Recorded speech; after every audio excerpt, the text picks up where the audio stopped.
So pleased to see you back here in Davos, because I remember before you assumed your position as Vice President of the United States, you came here as a senator, you came here as the chairman of the Foreign Relations Committee of the Senate.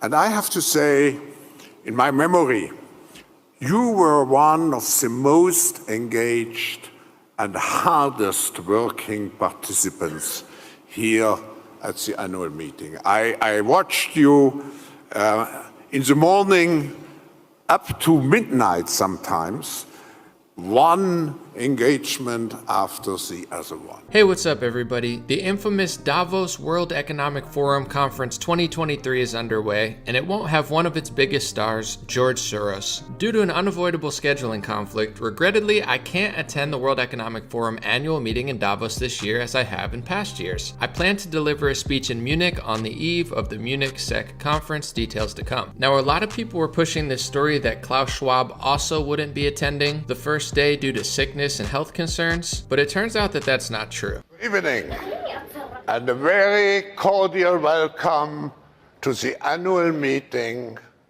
2023.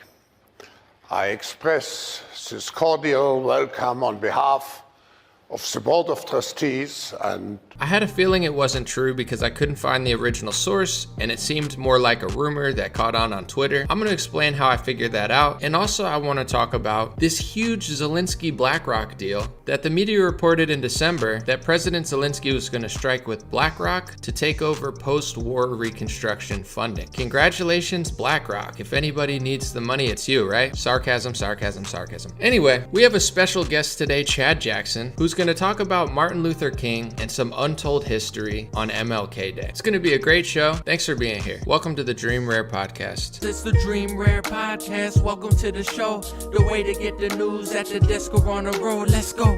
God is great and success in our control. The world is crazy, but we get better from obstacles. Yeah. Hey, what's going on, everybody? Welcome to the Dream Rare Podcast. We have a bunch of stories to get through. We got George Soros not being there, Klaus Schwab being there, Zelensky preparing a Ukraine deal with BlackRock, and then we have Chad Jackson here to ruin Martin Luther King. No, I'm just kidding. What's up, Chad? What's going on, man? Yeah, we're going to get deep and talk about some untold stuff about Martin Luther King. So first, I just want to get through two things. One, I think this is interesting. I brought it up a month ago, but it's happening again in relation to World Economic Forum. Bloomberg reported at the end of December, Zelensky prepares for Ukraine's participation at World Economic Forum in Davos. I mean, Zelensky's the star of the world right now. He should tap dance on stage with like every actor. Ben Stiller could be there. And I guess he's talking about some sort of reconstruction funding deal that he's already apparently sealed. I'll read the actual article. It says, Ukraine President Volodymyr Zelensky said his government is preparing to participate in the World Economic Forum in Davos in January, and that he spoke again with BlackRock Inc. CEO Larry Fink about the post-war rebuilding effort. Specialists of this company are already helping Ukraine to structure the fund for the reconstruction of our state. How nice. Chad, what do you think about that? BlackRock and Zelensky, the collaboration that nobody asked for. Yeah, I mean, the thing is like, if you're not suspicious about what's really going on here, if you think that this is just like, you know, that everything's just all good and that, you know, Zelensky is some kind of war hero who's in this country, I'm sorry to break it to you, but you're just being gullible and naive. I mean, the thing about it is, like, when you look at the fact that a lot of our politicians are in bed with Ukrainian government and just all the. Sorry, you're breaking up a little. Yeah, the connection's a little rough. Am I breaking Chad. up still? Yeah, you're back now. Okay. No, I don't know what the last thing you heard was, but no, I mean, the thing is like, I'm curious to see more of what's going on there. I'm going to personally do more research on it just because, like, I just don't trust the whole Zelensky situation. personally. Right. Something smells wrong. Well, I don't know what all you heard, but hopefully the connection gets better. yeah, all good. Associated Press said, as the elites arrive in Davos, conspiracy theories thrive online. And that's really scary because, everybody's got a theory. I'm going to read that article and a different article real quick, but I want to explain to people real quick. This isn't the most important fake story of our era or anything, but I want to kind of dive into how I got through it and why I didn't share it like a lot of people. So a couple days ago, or maybe like a day and a half ago, everybody on Twitter that I saw was sharing Klaus Schwab's not going to be there for the first day of Davos. Klaus Schwab's not going to be there. He's not going to be there. He's sick. And then George Soros isn't going to be there. That's true. George Soros said that he has a scheduling conflict and he's not going to be at Davos for the first time in a while. So everybody started posting these stories like, well, isn't that kind of suspicious that George Soros and Klaus Schwab are both not going to be there? And everybody kind of took the bait. And there's a reason I didn't, and I actually debunked it because I waited to see the World Economic Forum. I was like, is Klaus Schwab really going to be missing or is he not? And he was there. He gave the intro speech, and that story turned out to be fake. The reason I knew, and I want to walk people through it, not because this is the most important fake story, but just even as like, regardless of who you are, this is just my process. I figured I'd be transparent about it, why I didn't believe it at first. So I saw that being shared, and I used Twitter. So I searched it into Twitter, just Klaus Schwab Health, Klaus Schwab, and I wasn't really seeing any official things from him or anything. It was just like basically people saying that. And I'm not saying that the news is going to cover every story, but for George Soros's, he's not going to be there. It came from his official Twitter, and he said he wasn't going to be there. With the Klaus story, I'm like, where does this source from? Because I see the Twitter account that really doesn't have anything. Like, where did this come from? And I couldn't find a single thing. I searched for it. I looked for it. I scoured all over, and I couldn't really find an initial place where that person said. Like, if I were just to say, breaking, Klaus Schwab isn't going to appear at Davos because he's sick, like, people would be like, how do you know that? And, like, I would have to give a source. An anonymous source told me. Right. Like I read it from his Twitter, like he told me. Obviously, I don't know him, but there's got to be somewhere that I made that story up from. Why would I just say it? Even if you trust me, like I don't just make stuff up like that. I got to find it somewhere. So Right. there was none of that. So I waited on that story. A lot of people took the bait. I found out it wasn't true.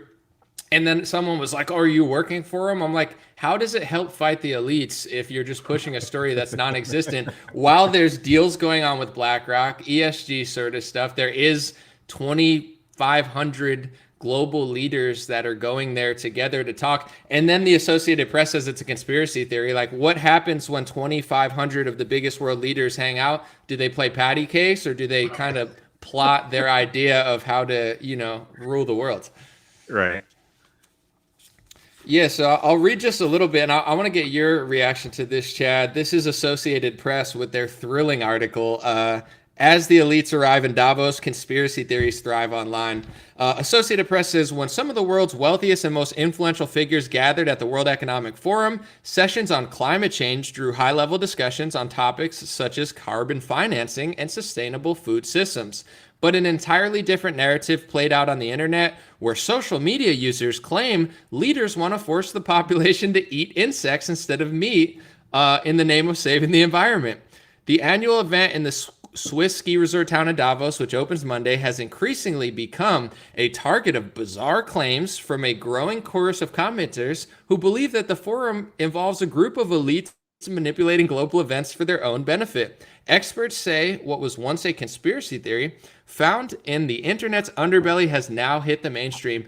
This isn't just a conspiracy theory playing out on the extreme fringes, says Alex Friedfeld, a researcher with the Anti-Defamation League who studies anti-government extremism. We're seeing it on mainstream social media platforms shared by regular Americans. We're seeing it being spread by mainstream media figures on the right of their prime time news, of their nightly news network. So, are you as concerned as the Associated Press with all of these, World Economic Forum conspiracy theories, Chad? So here's the thing. As far as it's interesting to me that what they point out is people who are saying that, oh, these people want us to eat bugs. Like, that's the least of what these so-called global leaders want to do, And the thing is like, when it comes to like what is and what isn't a conspiracy theory. I guess my question for you, Anomaly, is who do you think actually buys what the Associated Press is saying? That's a genuine question. Like what kind of people here in the United States do you think would read such a story and go along with what the narrative that the Associated Press is trying to push and say, "Phew, okay, thankfully, you know, thankfully these people are just coming together for our best interest as global population." And the people online who's trying to warn against globalism and human slavery and all the things, those are conspiracy theorists. Who do you think actually buys into that narrative? I think of like a pseudo intellectual like liberal hipster possibly, Mhm. but and definitely left wingers. I want to say I don't think it's that popular though, because if you look at people like Bill Gates, he now blocks all comments on his Twitter. Because Oh, okay, yeah. when I used to look at his Instagram, nobody was really on his side. It was like Mhm. 99% people disagreeing with him. So, I think it's mostly left wing people, but I would say the majority of even populist left wingers and most all right wingers know that something weird's going on at World Economic I, Forum. Yeah. I guess my follow-up question for that would be, to the extent that you have conservatives who are aware of the fact that you have all these so-called global leaders coming together and how that won't bode well ultimately for, those of us, at least in the West, who live in some remnant of a free society. Um, my question then becomes like, okay, um, let's say that the global elitists are actually successful in pulling off whatever it is they're trying to pull off. Do you think that there's enough interest among so-called freedom-loving conservatives or truthers or whomever to do anything to stop that from happening? It's a good question because, I guess it depends how united and productive people are. I want to say real quick when it comes to like thousands of world leaders, the Hmm. press is just full of yeah, maybe some people have bad theories or whatever, but when you get thousands of the world's global leaders, corporate sector, they all get together, they all have billions of Hmm. dollars, they control countries, they dominate, like, of course, whatever they think they want Hmm. to happen will most likely happen, or it's a possibility because they control so much real estate. It's like if I owned the Dallas Cowboys and I said, hey, we're going to draft this guy in round one and then we draft that guy. It's not a conspiracy theory. It's like I own the Right. team, I make the decision. That's how Yeah. the world Yeah. works. Yeah. No, I mean that's crazy though, because it's like, I mean, again, it goes back to what I was trying to say earlier before I was getting cut off by a bad connection. Um, when it comes to these people coming together, I mean, they have written quite extensively what it is they're up to, what their values are, how they believe in a so-called humane economy, a humane government, and all these things. And so it's like their values don't align with ours as conservatives. Their values don't really align with a lot of liberals, but the liberals don't really understand it. They believe that, okay, let's say that we do get to the place where we live in a kind of one world order, kind of global government.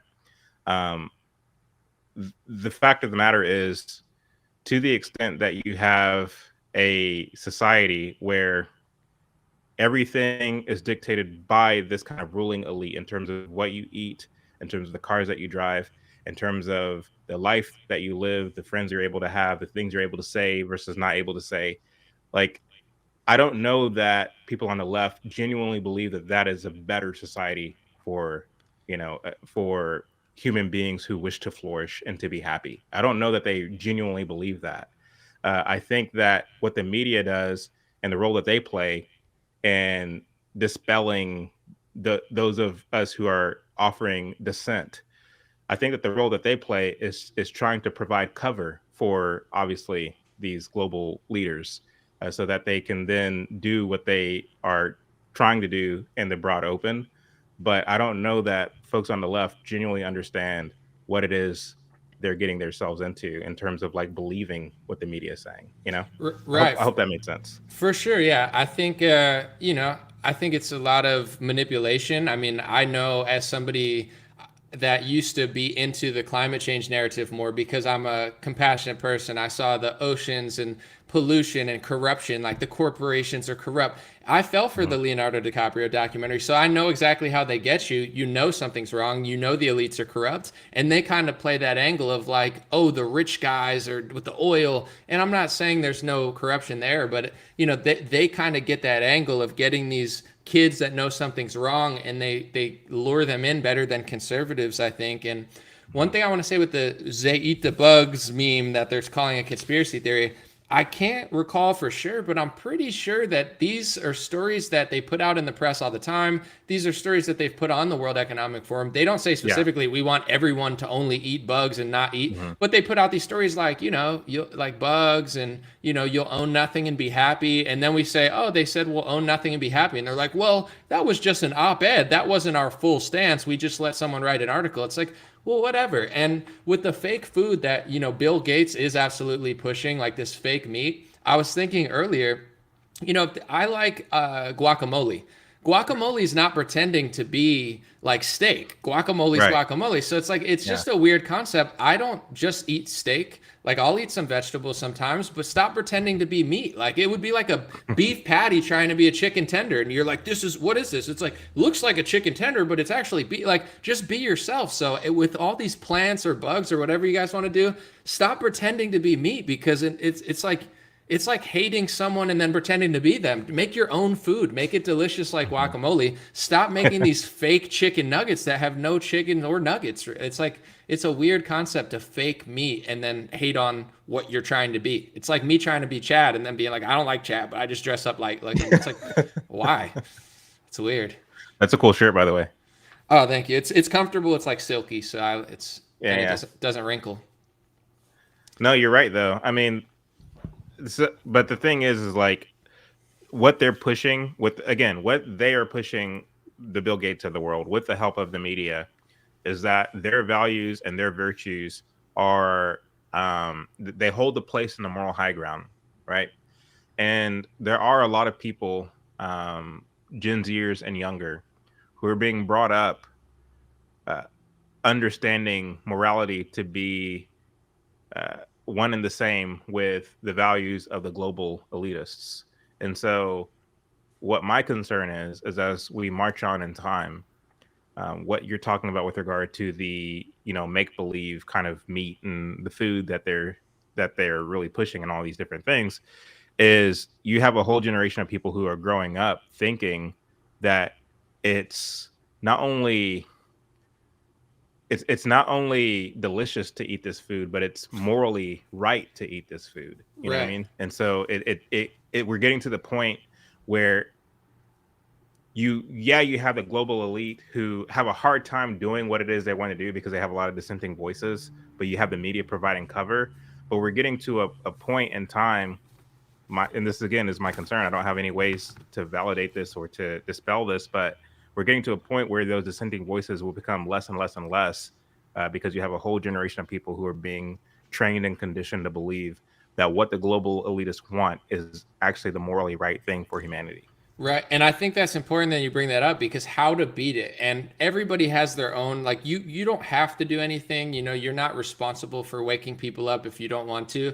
But like you said, the kids are definitely left wing. And to me, the right answer is to combat it, where if they're not doing this because they think they're doing bad, or they think they're like best friends with Bill Gates or Klaus Schwab. They're doing it because they think it's morally right, and they think the corrupt, rich, evil people are actually on the other side doing all this other stuff like oil. So I think the right way to do it is to hit that angle and say, no, we have the moral high ground, and explain it and be compassionate.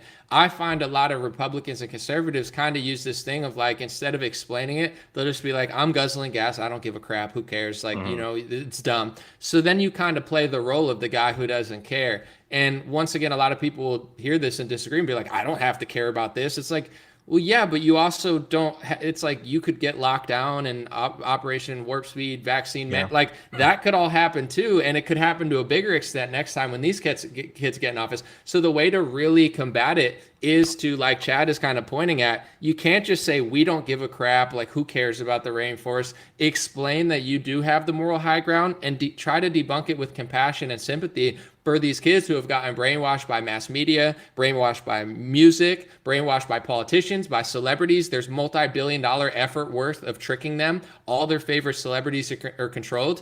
And, you know, understand that. For me, it's easy because I fell for it to some extent, not completely, but I did fall for the environmental climate stuff. And my way of doing it to combat it is to say, listen, I still am an environmentalist. Clean the air, clean the water, clean the ocean, clean up your neighborhood. Like, it's good to have a nice environment, but these climate change people, it's almost like they're sucking you in, and then they're pushing these things that are actually over time going to be worse. And I think that angle kind of, you know, helps more. Yeah, I agree. Let's move on, because I know, Chad, I really wanted to bring him on to talk about MLK Day. First, I want to listen to President Slosif Biden, or Slow Biden for short. Him saying that MLK's assassination was like, I don't know, he compared George Floyd's and said it was like it made a bigger impact. Even Dr. King's assassination did not have the worldwide impact that George Floyd's death did. So Martin Luther King's death didn't have the impact that George Floyd's did. Do you think that's true? No, that's actually verifiably false. You had numerous riots around the country, and in fact around the world, as a result of Martin Luther King's assassination. And so it's just comical to see the president of the free world making such a blatantly false statement. But the thing is like, George Floyd was an unemployed drug addict who tried to use fake money and resisted arrest whenever, you know, he was trying to be dealt with for the crime he committed. And Martin Luther King was a Marxist who placated as a Christian pastor in order to supplant the Black church in the South in order to usher in Marxism, because prior to the 1960s, the NAACP and other such organizations had a very difficult time trying to pry Black people in the South from their faith. And they had a very difficult time using Blacks in the South as a battering ram against the system, against the American Revolution, or the American Republic. And so what Martin Luther King was able to do geniusly was to get into the church, because he was born in the church. He was able to go to seminary in the North at Crozer Theological Seminary, which is a liberal seminary, where many of the professors themselves were Marxist. And he was able to go into the South after having graduated from seminary and disseminate a Marxist message to Black churchgoers in the South. And the Black church in the South, in and around the country for that matter, hasn't been the same ever since. Many of your Black pastors teach Marxism. They don't teach the gospel. And so, you know, I know we plan on getting into that later on, but, you know, it's unfortunate that Martin Luther King died the way that he did. And it's unfortunate that George Floyd died the way that he did. But for Joe Biden to make that comment is just completely false. Yeah, so first off, I want to say what you said about George Floyd. I literally read a Democrat white woman who worked for Joe Biden. She said that was a racist theory. You know, I read that on Twitter, that, you know, what racist you said. How? I'm not saying it is. I'm just saying she said that. Exactly. No, he was literally unemployed. He was literally addicted to drugs. In fact, he was on drugs the day he was killed. I mean, is that racist? Is the truth racist? I don't know, maybe, but it's the truth. So what do you do with that? I just read that on Twitter. I just wanted to bring that up. And with MLK, we're definitely going to get into that. I guess since it's MLK Day, we'll try to start with some positive stuff as far as, like, you know, and I think what you're suggesting is really that he was almost kind of controlled opposition. Is that correct? Kind of? Or being used? Yes and no. Yes and no. I mean, he was being used, but he was very active in what he was doing. He knew full well the hand he was dealing. So I got you. We'll start caught off guard, so to speak. We'll start with some positives, and then we'll get into that. Since it's MLK Day, we'll try to be nice. And I want to say, like, his classic speech, you know, and here's the thing with politicians or leaders, etc. Sometimes they have really not, like, I'm sure you could find a transcript of Obama and Biden and like that said something nice, but at the end of the day, it's really the actions that follow. But as far as his content of character speech, which seemed like, the most iconic part of his speech, is very genuine. Everybody still quotes it all the time. And now we live in a society that almost completely rejects those exact things. You get rejected from school if you do too well, if you're white or Asian, because your skin color does matter. Obviously, other groups will get, certain benefits because their skin color. So his initial dream or alleged dream of, content of character mattering more than skin color seems all but gone from, the American, way, especially on the left. Like, what do you think about that? Well, I mean, I know we're trying to be nice, and You don't have to. I I'm can't trying to be. It's anything. MLK Day. No, Keep no, it raw. Keep it raw. can't I'm be not going to anything censor but you. nice. No, yeah, I can't be anything but nice. I mean, the thing is like the truth hurts for some people, but I have to have fidelity to the truth because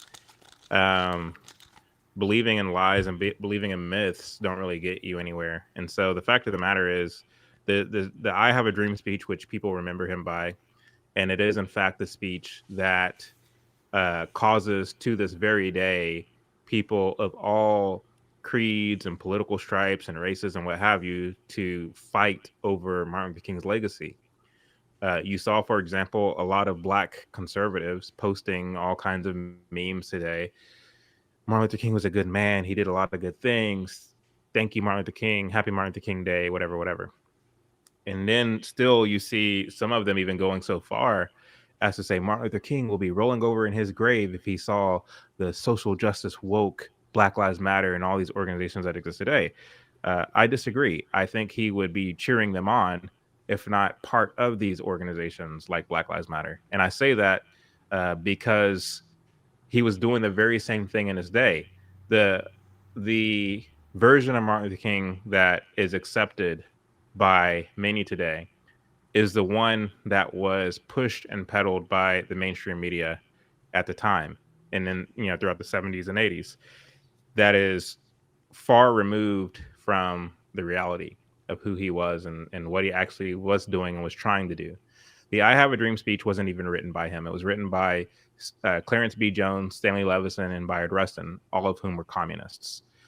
So to the question of, well, why is that real quick? I don't want to, but is that all verifiable? Like if people look that up, it's they verifiable. could see it? Yeah. Okay. Continue. Clarence B. Jones, who's still alive right now. Like there's numerous interviews that you can look up where he's telling you who wrote the speech or who had a hand in writing the speech. I got you. So those are ghostwriters. Yep. Go ahead. Yeah. Keep going. And so there's a part of the speech where he's talking about, Jews and Gentiles, Montagues and Capulets, everybody else coming together.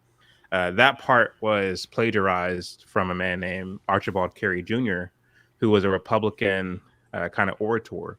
He gave a speech a couple years prior at a Republican convention where he said the same things, and Martin Luther King lifted that and used it in the I Have a Dream speech. So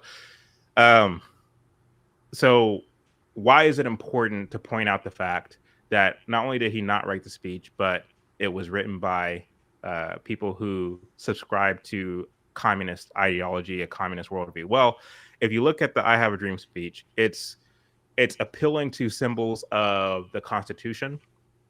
It's appealing to religion. It's appealing to meritocracy. Meritocracy, namely this idea that he says in the speech where, I want for my children to be born or to be judged not by the color of their skin, but by the content of their character. That's meritocracy. Meritocracy is out of step with Marxism. So why would Marxists write a speech that invokes meritocracy? The reason for that is because communists are very good at using tools of deception, i.e. lying. They're utilitarians in that regard. A utilitarian is an individual who uses whatever tools at their disposal to get what they want, to get the effect that they want. Saul Alinsky was notorious for this. They're not afraid to blend in and to act as kind of chameleons, just long enough to get what they want, to get into your good graces, and then move on to the next thing. This is this tactic is encapsulated or described, I should say, very well by Walter Lippmann, who wrote a book called Public Opinion in 1922. Now, for those who are unfamiliar, Walter Lippmann was a journalist, prominent journalist. In fact, not only was he a journalist, but he was an advisor to many presidents, including FDR. In 1922, he wrote a book called Public Opinion. And he says, when it comes to pushing a campaign that is unpopular to the general public, the very first thing a leader or a politician or a propagandist must do is to use rhetoric. And that rhetoric must appeal to symbols of patriotism, symbols of religion, or pentagrievance. And the idea being to get into the good graces of the public with that rhetoric, with your speeches, with the way that you articulate yourself. Once you have gotten into the good graces of the people, of the public will turn in toward you, and they'll expect action. They'll expect a policy of campaign. That leader can then push a policy or campaign, and people will go for it. Never mind the fact that that policy or campaign is disconnected from the rhetoric that you use in the beginning. And so when you look at the I Have a Dream speech, which evoked symbols of constitutionalism, of religion, of meritocracy, when you look at that, that's out of step with what Martin Luther King was doing in the late 60s, which was pushing the the Poor People's Campaign. Now, what was the Poor People's Campaign? In his words, he said it was an effort to implement or to charge the government to implement a universal basic income, mass redistribution of wealth, a kind of, in his words, I'm not trying to put words in his mouth, he said this verbatim, you can go back and look it up, where he's talking about democratic socialism. These are the kind of things that he's talking about. And not only that, but people who were in his inner circle were interviewed, and they would say things like, and I put this on my my IG just this morning, and I have the video where you can watch it and see for yourself, where he said, this is somebody who knew Martin Luther King. He said that Martin Luther King would talk about redistribution of wealth and his Marxism in private with his staff, but he never talked about it in public in his speeches for fear of this kind of anti-communism spirit that was alive and active at that time. And so here was a man, once again, who was pushing Marxism to the extent that he gave speeches that we can agree with. That was done disingenuously and deceptively, so as to get into the good graces of the American public and to be looked at as a hero. He was mythologized not only by his speechwriters, but also by the mainstream media. And this is the very last point I'll make before we move it on. I think people should ask themselves, why is it that the mainstream media in the 1960s, which in many cases were atheists, when you look at the New York Times articles and Time Magazine articles all throughout the middle part of the 20th century, besmirching people like Billy Graham and other evangelicals. They did not like Christianity. They did not like religion in general. In fact, and then it was the 1960s where they took Bible reading out of the school. It became illegal to have Bibles in the school. That was in the 1960s. And it was also in the 1960s that they took prayer out of the school. And the media praised that. They applauded that. So why is it that why would that same media trip over themselves to praise and admire someone like a Martin Luther King, who's supposed to be a Christian pastor? Right. The reason for that, as the New York Times said, is here is the new Negro they called Martin Luther King, who's not like the old stubborn, stalemated Negroes of the South, the Christian Negroes of the South. Unlike them, Martin Luther King, he went and got educated in the North, and he brings a kind of intellectual dynamism to the stubborn Negroes of the South. And so Martin Luther King had a job, and that job was to do what the NAACP was unable to do before him under the behest of people like W.E.B. Du Bois, who was an atheist, and his ilk were atheists. They lived in New York, they operated in New York, and there was a disconnect between them and Negroes in the South. Martin Luther King was able to take that kind of Marxian message that the Northern elites were unable to take to the South. He was able to take it to the South because he came from among them, went and got educated in the North, and then brought it back to the South. Wow, interesting. So I just want to let people know the reason I brought on Chad today is because he's a wealth of knowledge about this stuff. Him, Justin Malone, and several others did the Uncle Tom and Uncle Tom 2 documentary. And I know him and Justin very well. They're friends of mine. And they spent years studying this stuff, going through archives, old articles. So he knows so much. We're going to keep talking about it. I want to play a clip. But you've heard your whole life, right? And as somebody that I question everything, you've heard the stories about Martin Luther King. It seems like what Biden, although he was exaggerating, was doing was setting up the new era. They're building George Floyd statues just like they built Martin Luther King statues. They're going to teach your kids in school that George Floyd was the modern Martin Luther King, where I feel like Martin Luther King was way more of a respectable person and probably had his stuff together like a little bit more. But at the same time, this is the narrative they're doing. They're tearing down statues and building Floyd statues where in 40, 50 years, it's going to be the same sort of thing. So we'll keep asking Chad, we'll push back and kind of challenge him. And I know he's ready for it, but is it really that hard to imagine that we've been lied to when they lie every single day? They're lying about racial activism now. They choose certain leaders that can push a narrative and an agenda. I want to play this clip real quick, and then I really want to get into everything, Chad. This is made by Jim Bob.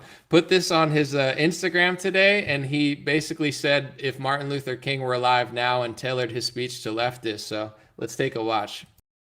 A dream that society turns into a racial abacus, where victimhood becomes a commodity. A dream where little Tommy can become little Tammy. Your color of your skin doesn't matter because you're wearing a maxi pad on your face.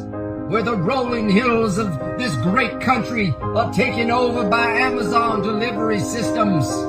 I have a dream where you outsource your labor and man doesn't know his purpose day to day because he becomes a cog in a wheel. Where nothing is made with his own hands and blood and sweat and tears, but he is paid for his labor for the day, and he brings it home, and he exchanges that money for outsourced products made by his tiny Chinese children. I have a dream that no matter your sex or your skin color, you too can get student loans, and you too can work in a cubicle for the rest of your life. I got a dream where the black woman looks at her pregnant belly and says, this shit, I want to work for Nike.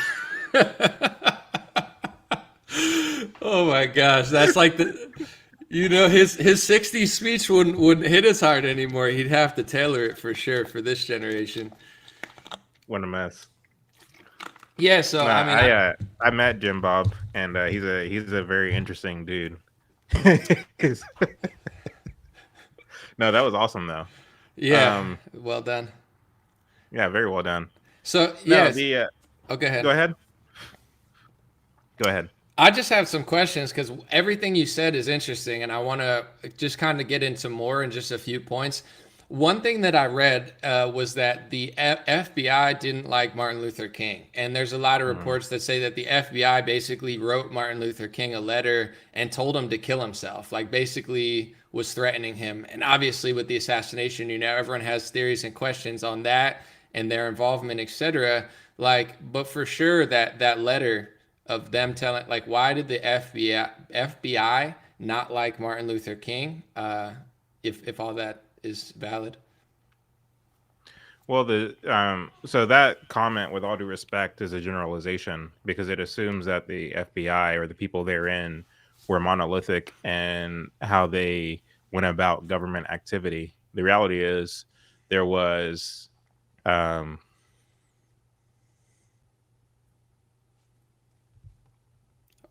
hold on. Yeah, I think you froze. Yeah, Chad. I'm gonna wait a few seconds and hopefully it'll unfreeze. No. All right. Sorry about that, folks. I gotta just wait for Chad to come back.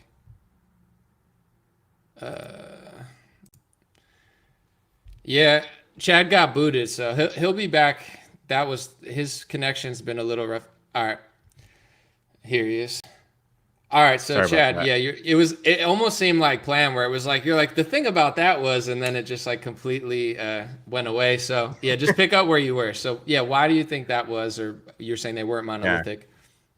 For some reason, my internet's being choppy, so sorry about that. But yeah, so the thing is like the FBI was definitely not monolithic in how they viewed communism or the threat of communism.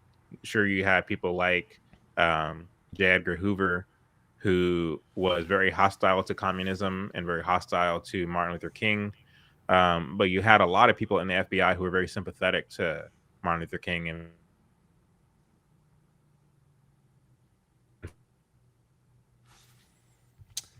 Damn, they got you again, Chad. I don't.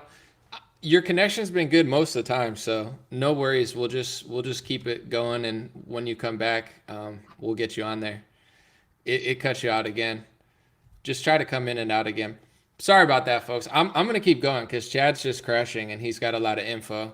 While he's coming back in and we're getting his connection better, like I said with the documentary Uncle Tom too, it was almost all about Marxism, and Chad was in it and did a lot of research for it. So he's really dove into stuff, archives, old videos. We're gonna get into all of it. He's back now, so all right, Chad, you're back. Hopefully it's good for 20-30 minutes. yeah, The feds here, you talking this that is real ridiculous. talking, But they're yeah, just like, so you're good. no, so I'm sorry for if it's a poor viewing experience for your audience with the internet, jacking up the way it It's all is. good. But yeah, so my point is, what I was trying to say was that the communists were very steeped and infiltrated in American government and the FBI and the CIA, so forth. And yes, you had people like J. Edgar Hoover who was hostile to communists and what their agenda was here in the United States.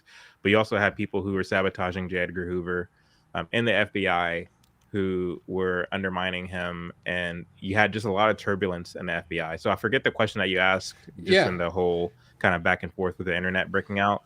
But That's absolutely fair, and I mean I think over time they've become more and more controlled. But even now, there are people in the FBI that bust human trafficking and stuff. It's just it seems like the top brass Yeah. seems very anti-conservative and Republican. But you know. I guess one thing I want to bring up is Malcolm X. We never really learned about him in school, and he did not like Martin Luther King from things that I've seen. He thought Martin Luther King was a puppet or a pawn and being used. And I heard a lot of Malcolm X speeches online that I never got taught in school, and I was like, wow, this guy was calling out liberals. He was calling out fake black leaders working for liberals. He has this one speech about Jews owning stuff that I'm sure people the Anti-Defamation League's not thrilled about, stuff like that, where I'm like, dang, this guy was definitely a straight shooter. And he said, I'm not anti-Semitic, I'm just speaking facts. I was like, ooh, that boy cold. I was like, that's crazy. So why do you think Malcolm X didn't like Martin Luther King, and why do you think they don't teach about Malcolm X the same way? Malcolm X didn't like Martin Luther King because he knew full well that Martin Luther King was in bed with some very sinister people who sought to really take hold of Black thought and to use it for sinister means. And Martin Luther King was at the head of it. It's no coincidence that Martin Luther King was with LBJ every step of the way when it came to pushing legislation that would, let's be real. All the 1964 or the Civil Rights Act of 1964 served to do was to expand the role of the federal government when it comes to small businesses, because what Jim Crow was Jim Crow was it was state mandated, or in some cases county mandated segregation. That is the government telling you as a small business that you can only serve white people, or you can only serve black people, or if you serve black people, they can only come through this door. The government basically trying to mandate the ebbs and flows of the small business, which is unconstitutional. And so really what should have happened, what was actually happening in many cases without the involvement of the so-called civil rights movement, which is the repealing of those laws at the county and state level and giving the private business owner back their rights, much the same as we witnessed just 2 years ago with a lot of counties and states trying to force mask wearing. Here in Dallas County, for example, we had Judge Clay Jenkins, who tried to force small businesses to force their customers to wear masks upon entering a place of business. And if those small business owners didn't comply, they would be faced with a pretty hefty fine. Many small businesses, including my own, defied Clay if they were wearing a mask or not. The same thing was happening where states mandated segregation laws and serving blacks anyway, without You're chopping up the influence. you're good. It was so- chopping up a little bit. Yeah, it was chopping up a little bit. ahead. You're good though. We heard most of it. Started, but yeah. So the point that I aim to make with regard to a lot of people have it in their head, doesn't matter if they're religious, non-religious, black, white, conservative, liberal, that Martin Luther King was a great man because he ended all of the so-called systemic racism. The reality is he didn't quite do that. All he managed to do was to assist in passing legislation that expanded the role of the federal government and usurped your rights as a private citizen and a private business owner. Malcolm X saw that and he understood that, and it's to that extent that he didn't pretty much care for Martin Luther King. You see a picture of Martin and Malcolm X standing next to each other, and they both seem to be smiling, but that was a photo op. It wasn't really genuine. It wasn't something where Malcolm X was looking forward to meeting Martin Luther King so he can take a picture next to him. I encourage people to look up the history of how that photo came into being. And the thing about Malcolm X is, even though he was a very complicated dude, because he was an individual and he was quick to call things out and to speak out.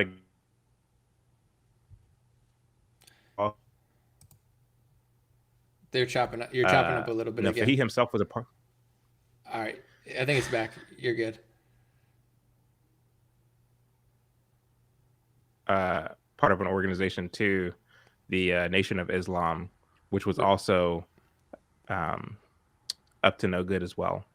In fact, they were actively a communist front group as well, and that's corroborated by Stokely Carmichael, who admitted as much in the mid 90s when he was giving a kind of speech at a conference that I shared on my YouTube and IG. If people want to go back and watch those clips. Well, Malcolm X too had a falling out with them, and I find that now a lot of members are anti-communist. It seems like they're against vaccine mandates and a lot of stuff now. It looks like you're a little okay. You're back, but I want to get into the policy of the what actually happened, because it seems like a lot of Republicans know this, that after the MLK stuff, Democrats and maybe Republicans, I'm not really sure, you can expound on it, they passed all this legislation that really didn't make the country better. Like racial relations are not better. A lot of black statistics are not better. So I want to get into that. And a lot of Republicans, I think that Martin Luther King was just used or something, or maybe they did that after. He was awesome and great, and then they did that after. Can you get into basically what policy? Because I had a dream, it sounds so amazing, content, a character. Okay, they use, just like they use certain shootings to take away gun rights, and or they try to. This was a huge event that they pushed policy under. So what happened after that speech, and what happened with the Civil Rights Act, and what happened to the country, the average black family? How do you see that? Yeah, so as Walter Lippmann laid out in his book Public Opinion in 1922, is Martin Luther King proceeded forthright legislation, again, that expanded the role of the federal government.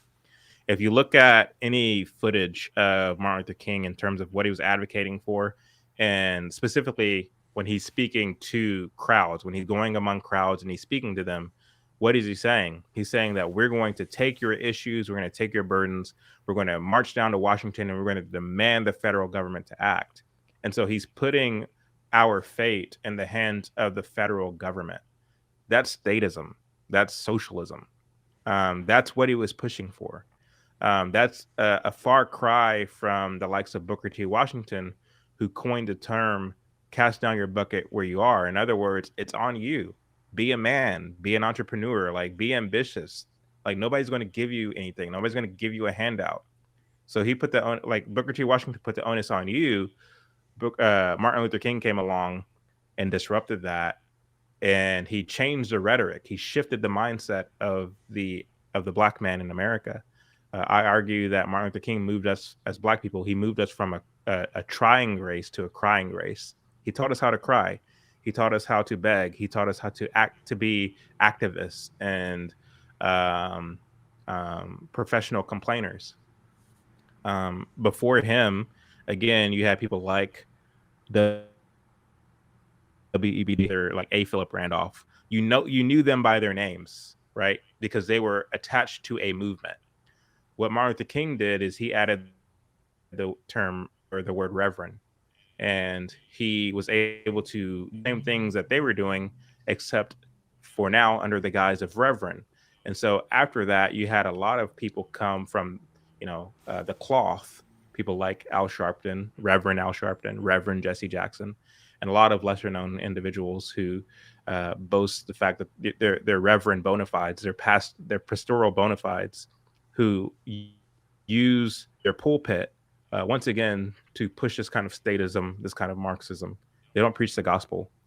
In fact, for those among your viewers who are Christians, I think you'll find it interesting that myself, Sam Malone, Ryder Ansel, those of us at Malone Pictures, we went through every second of every minute of every hour of footage that exists of Martin Luther King Jr. And we found not one millisecond of him actually preaching the gospel, of him actually calling people to repentance. Not one. And not only that, we went over all of his sermons, all of the stuff that he wrote, all of his notes and things that he prepared for. Not even there did you find it, but you did find, we're going to march down to Washington. We're going to demand a universal basic income. We're going to demand a redistribution of wealth, all this kind of World Economic Forum-esque kind of talking points. You saw that in his, that was very loud and proud in his rhetoric, but not once did you see him actually preaching the gospel and calling people to repentance. And so, again, the only thing that we as so-called conservatives remember Martin Luther King for is a speech that he gave. We remember the man for what he said in a speech more so than what he actually did with his legs and with his hands and the organizations that he was a part of. We found check stubs of him getting paid from communist front groups that were backed by Soviet Union, Russia, that were made out to him, made out to his organization. And yes, he did claim that he wasn't a communist, but so too did Fidel Castro on his quest to power. Fidel Castro didn't even claim that he was communist until after he had already secured power in Cuba. Denying that you're a communist is part and parcel of the communist tactics. You want to get into people's good favor, and you don't do that by saying that you're a communist, by saying that you're a Marxist. You shield it, you hide it, you operate clandestinely to get into the people's good graces, and you advocate for Marxist policies under a different name. That's the way that you do it. That's the way that you're effective. And so yeah, the thing is, like, I would argue that the conservatism with which many conservatives have today, specifically Black conservatives, is a kind of tainted, a kind of soft Care Bear type of conservatism because of the existence of Martin Luther King's ideology, his Marxist ideology, on their own kind of worldview and the way of looking at the world. When you look at people like Angela Stanton King, when you look at people like all these conscious conservatives, these so-called pro-Black conservatives, they're fighting a kind of lost cause. You can't claim on the one hand to be conservative, but have your messaging tainted with Marx's kind of talking points, as far as I'm concerned. I'll say, that we remember Martin Luther King for his speech. A lot of people remember him for getting arrested and his in-person protests too, but I get what you're saying is that they weren't for the right cause. So, even though that was like a physical part, I think but even that though, even getting arrested again is like, I encourage people, like, go to Marxist.org, read all of their writ, all of their documentation, all of their propaganda tactics. Getting arrested is a powerful optic to further their message, particularly amongst the youth.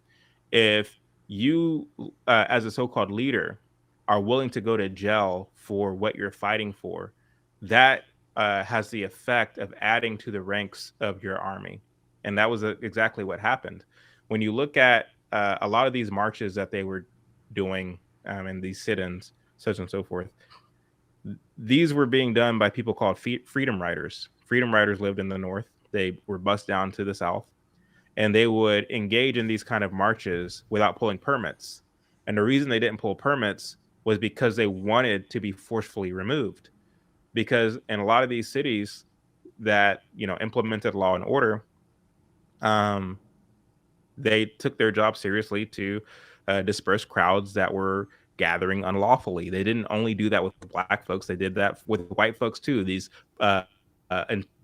predominantly white workers' unions who were doing the same kinds of things.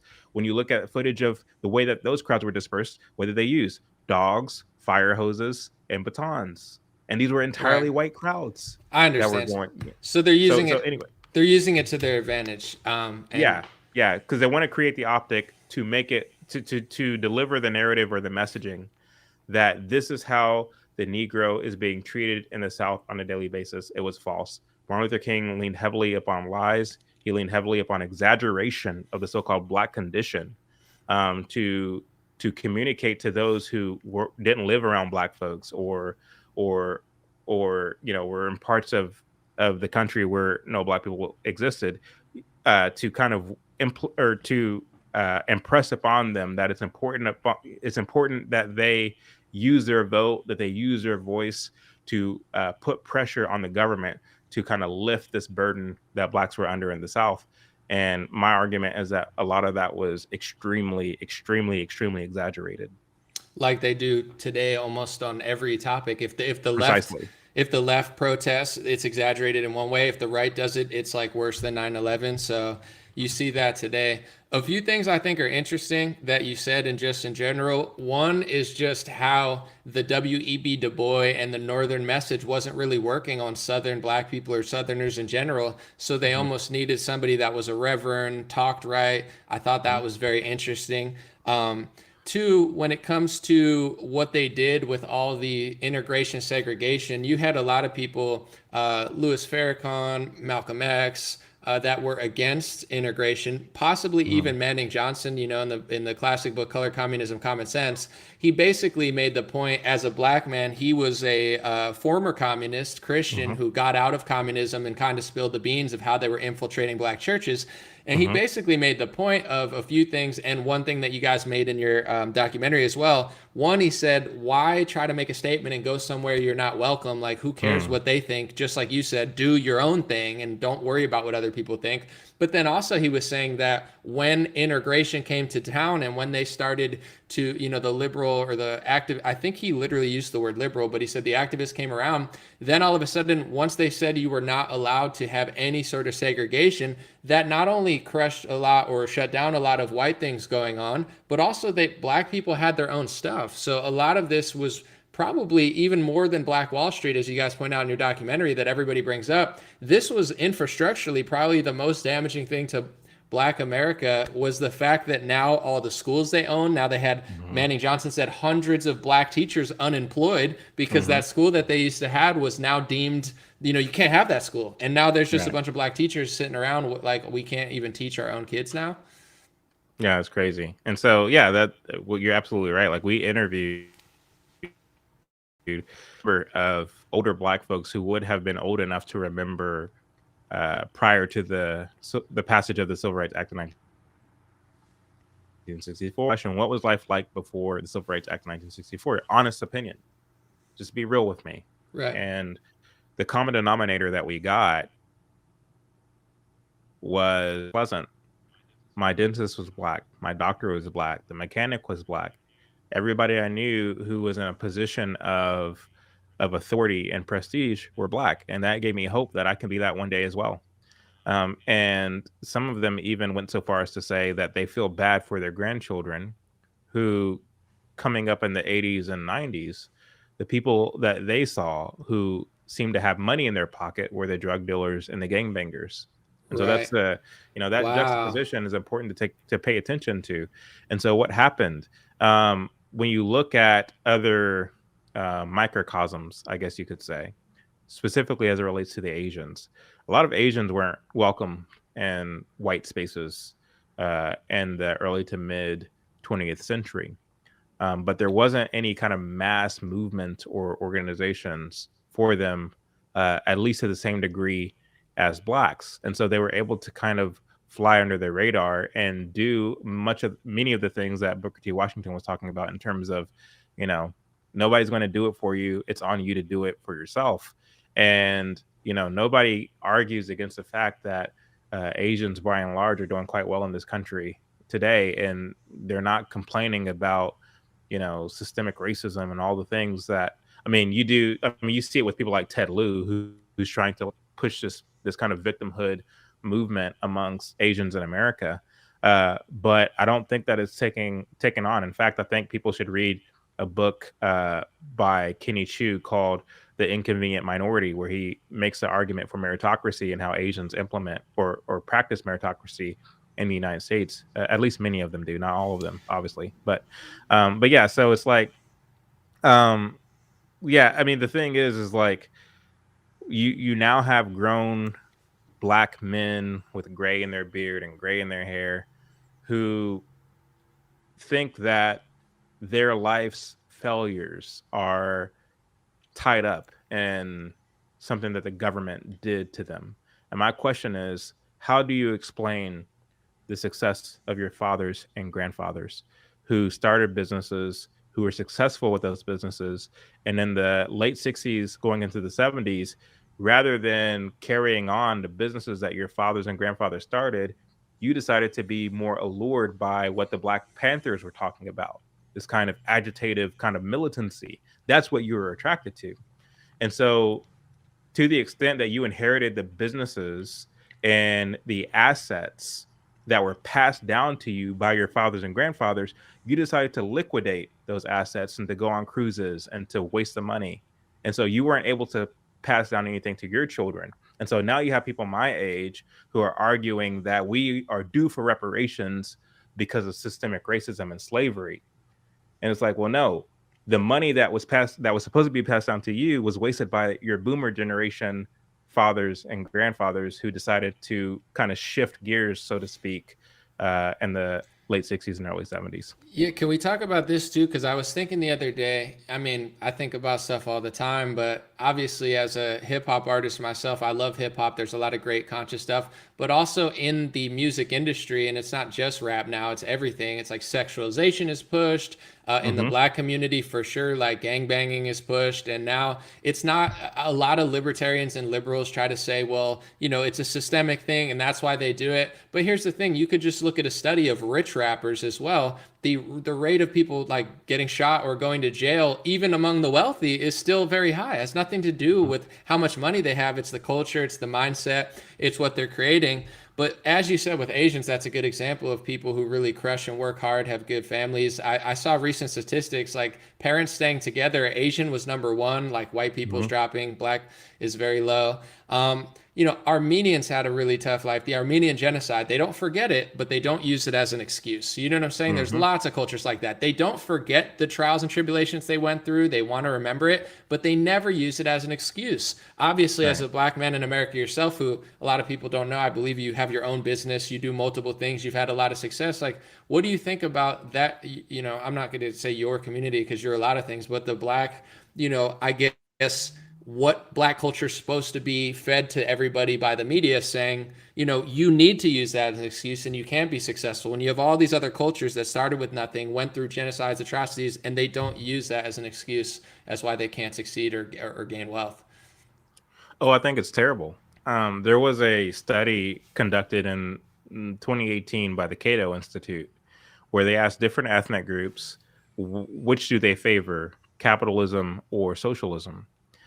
Literally every ethnic group in this country had a more favorable view of capitalism, except for blacks. Blacks had a more favorable view of socialism than capitalism. In fact, I think it was 60% had a more favorable view of socialism than the 40% who thought capitalism was a good idea.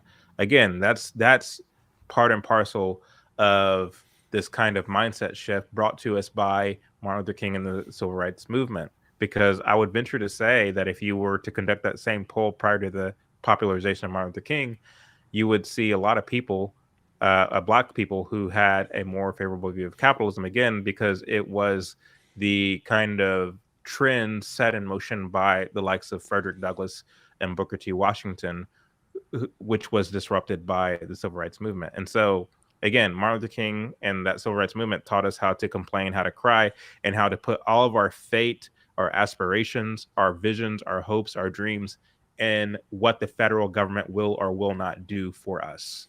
Right. When you look at the so-called Congressional Black Caucus and a lot of things that they were up to from the 1970s to the very day, especially in the 1990s, if you go back to if you go to C-SPAN and look up 1990s Congressional Black Caucus, it will show you speeches given on the House floor by these black Congress people.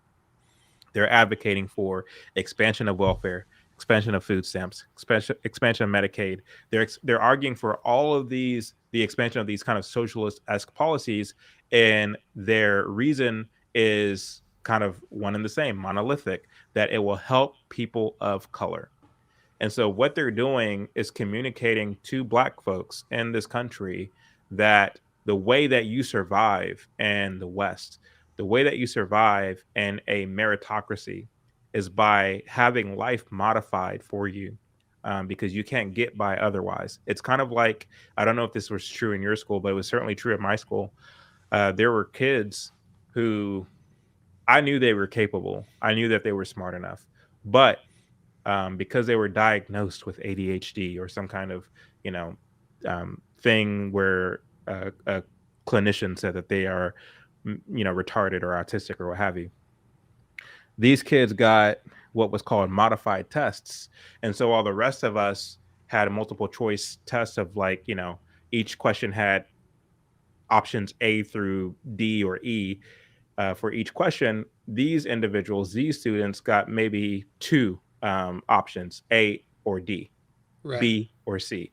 And so they got modified versions of the tests because they were, in a sense, victimized by some kind of clinician, even though as a peer talking to them, I knew full well that they were capable. But the system said that they have some kind of disability. The same thing is happening with blacks in this country today as a result of this trend laid forth by the civil rights movement that says that because we are black in this country, life must be modified for us. And so ever since the 1960s, we've seen time and again legislation passed under that behest, whether you're talking about affirmative action, whether you're talking about this recent, so-called Voting Rights Act that they tried to pass. Right. All these things are part and parcel of the same thing, that life needs to be modified for us because we have darker colored skin. It's nonsense. Right. And I bet when we went to school, like maybe where I went to school, there were like 1 or 2 or 3 kids with the modified test. Now it's growing. Every kid's got ADHD. Every kid's on the spectrum. Every kid needs pills. Every kid needs a hand. The bar is lowered. So you see it getting worse. And when I remember in college, I don't remember much because honestly, I was a bad student. I was into my internet hip hop career. Basically, I had success and that was my passion. Thank God I focused on that because it got me here somehow. But in general, I do remember, one of the only things I remember was Booker T. Washington. Really, I read his thing, and the first thing I thought in my head, I didn't know liberal, conservative. I didn't know who he was. He is more conservative, obviously. He's like the conservatives' conservative. But I was thinking to myself, wow, this guy is really smart. Not like really smart for a black guy in the 1800s or 1900s, like really like smarter than anybody I've read alive today. So then I was even wondering then, I'm like, if it was so bad and so racist back then and everything was so horrible, why is he smarter than any like leader I've seen today? And why did he make more sense? Same with like Manning Johnson, Color, Communism, and Common Sense. Like, man, that guy could write, and it just seems like I'm talking to my friend. Like he's so real. And so it's like, one, how did that happen if everything's so much better when we see everything getting worse? And then two, I also wanted to say with all the welfare programs, like they incentivize bad things instead of good things, so bad things keep happening. Of course you want to help people who have a leg out, but you see with homelessness, it's basically like homeless is growing because they bend over for these people, but don't tell them stop doing it. Here, we'll give you stuff, but you can't do this. There's no enforcement. You look at welfare, they don't give mothers, oh, you have 4 or 5 kids with a husband, here's money because you're having so many kids. It's like, oh, you broke up with your husband, here's money. So they're incentivizing the breaking up of the families because you only get the money if you divorce. You only get the money if you do this. You only, so like, when can we, like, I don't believe in socialism. I don't think it's a good system, but almost every socialist policy I see is incentivizing the wrong thing instead of the right thing. It's like paying an employee more to not go to work as someone who goes to work. And you notice during the pandemic, they almost kind of did that with the Zoom call. So, you know, I said a lot there, but riff off of whatever you really want to. No, you're 100% correct. I mean, the thing is like Black people. This is funny. It's actually quite funny to me, but Black people in America are used as kind of like the standard bearer to initiate things in this country that are contributing to its erosion. This goes to fashion. This goes to worldviews. Everything. I mean, you see right now they're trying to push this whole trans thing, and who are they using to kind of usher it in? None other than Black women. You have all these shows where you have these men who believe that they're women, and who are they being interviewed by? People like, you know, what's her name? She has a dread. She's on The View. Whoopi Goldberg or no? Whoopi Goldberg, yeah, Okay. Whoopi Goldberg. You have people like these so-called women of color on The View, or on The Real, which is kind of a ripoff of The View, who are doing the same thing. And so, like, all of these things that we know are absurd, are abnormal, they're using Black folks to kind of usher them in and to be the kind of incision point, so that everybody else might follow suit. When you look at, for example, in the 1960s, in the Moynihan Report, that showed that it was a chaos. It was concerning that 20% of Black kids were growing up with a single mother. At the same time, I think it was obviously a lower number of white women who were single mothers. But when you look at from then till now, the number of white mothers have increased, single mothers have increased, and the number of Black women who are single mothers have increased all the more. Black women have been used to usher in feminism, or at least second wave feminism. When you look at people like, I forget her name, but she was the first Black congresswoman out of New York. Hakeem Jeffries now holds her seat. She was a huge advocate for feminism. So too was Nikki Giovanni, who was a Marxist poet. She's still alive, by the way. So too was Angela Davis, who was a radical Marxist, who thinks she's an intellectual, but she's about as dumb as a box of rocks. When you look at like, Shots fired. Again, so like all these people, these so-called Black women, they popularized feminism more effectively than white women did. Let me rephrase that. They popularized feminism among Black women more successfully than white feminists popularized feminism among white women. Interesting. When you look at what you mentioned with regard to the hip hop industry, you look at gangster rap in the early 90s with Ice-T, with the NWA and Snoop Dogg and all these other, hip hop artists that popularize gangs. And that's not to say that gangs just came into existence in the 90s. That's not true at all. When you look at a lot of the blaxploitation films in the 1970s, these films were popularizing drug use, drug dealing, getting rich quick, and it glamorized it to the extent that a lot of Black men wanted to be thugs and pimps and hustlers and gangbangers and things of this nature. And so as you get into the 90s, you're able to take what Hollywood was doing in the film industry and apply it to records, apply it to music. And that made it even all the more popular. And a lot of people ask me, well, Chad, if you're saying that hip hop or at least gangster rap is bad for Black youth, how then do you explain the fact that wealthy white kids listen to hip hop, but they're not affected in the same way?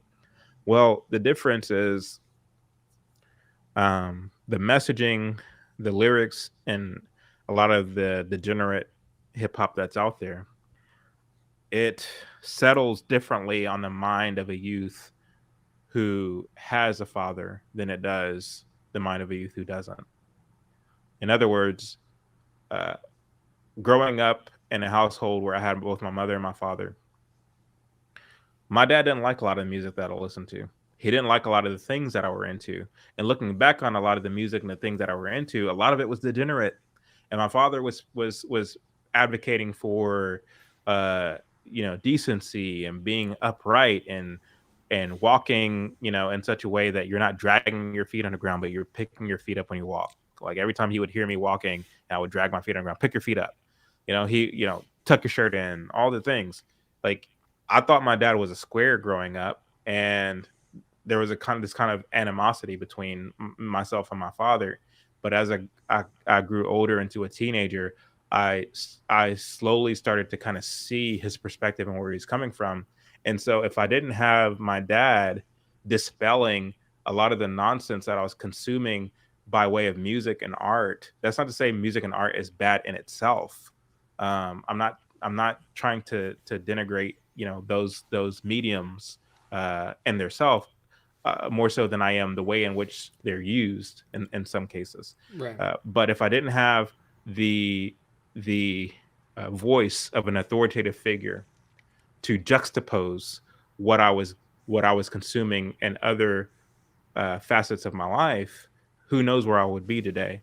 You know what I mean? And so I think, like, when you look at the so-called disparities, or when you look at the percentage by which a white youth grows up with two parents in the household compared to the percentage of which a Black youth grows up in the with two parents in the household, I don't think it's a far-fetched to say that certain music and certain forms of art are going to resonate differently between those two youths, if that makes sense. Absolutely. And I think it also depends too, where, say, if you are in like a wealthy family, honestly, I know some white kids who ended up in jail just drug dealing, like, they tried to live that life. But a lot of people, they almost role play with rap, where some people, they see themselves as that role. It's like a movie almost, they're listening to a movie. Oh, that's gangsta. That's cool, but I wouldn't do it. And then you have some people who are like, I want to be Al Pacino. I want to be Lil whatever, you know what I'm saying? And then they do it, and it's like, oh, snap. But for sure, it affects the Black youth more. One thing I wanted to bring up was earlier you said that a lot of the media, Chad did a lot of research for the film, so I believe him, and I know he's an honest guy. I haven't really dove that much into like old New York Times and stuff, but I totally believe Chad when he says that they were actually atheists and they were against like Bibles in schools, and they were pushing all these narratives even back then. I guess what I want to say is, as we're talking about race and stuff, we're doing politically incorrect stuff. Obviously a majority of America back then was Christian, and I believe still is, but probably to a lesser extent. One thing I noticed when I started looking into stuff, like when I looked into, I forget his first name, but man, he was like the guy behind like Patrisse Cullors and BLM. I watched Eric an Mann. interview of him, Eric Mann, exactly, and he basically said, I grew up in a Jewish household, and my mom said there's a world made of goyim, which means non-Jew, and then it's like it's like Karl Marx was Jewish. A lot of people involved in a lot of these organizations, whether it's feminism, LGBT, I started noticing like how many Jewish people there were. Not to be anti-Semitic, just as like somebody that's not stupid and recognizes patterns. And the reason I bring that up is because it's not to say that everybody's in on it. Just like every black person is not like what we're saying here, and every white person is not like what we're saying here. But do you think there's a connection because, I would say the rate of atheism is so high in the Jewish community that like so many players behind Marxism seem to be, at least for me, there seems to be some sort of like Jewish pattern there? That's a very interesting question.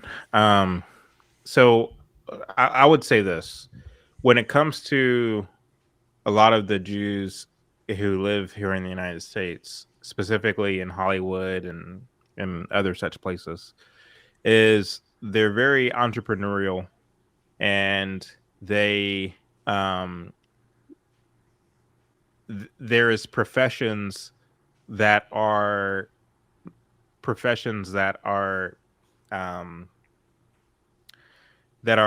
pretty typical in certain cultures more so than other cultures.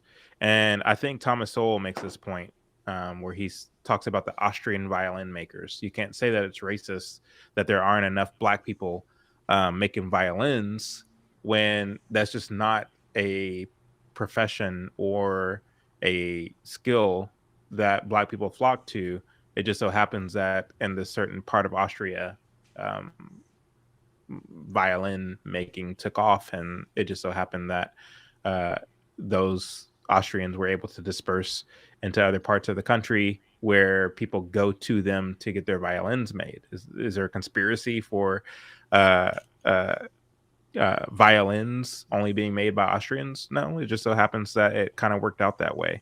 And so when it comes to these people who run Hollywood, who run the music industry, who are pushing a lot of degeneracy and debauchery among our youth in our country, who I would credit for eroding and demoralizing our country, as Yuri Bezmenov talks about. I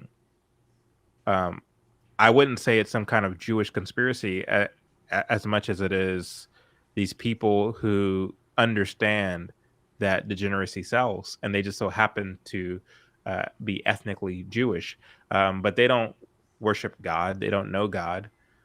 These particular individuals who are part of these corporations, they're more interested in their bottom line.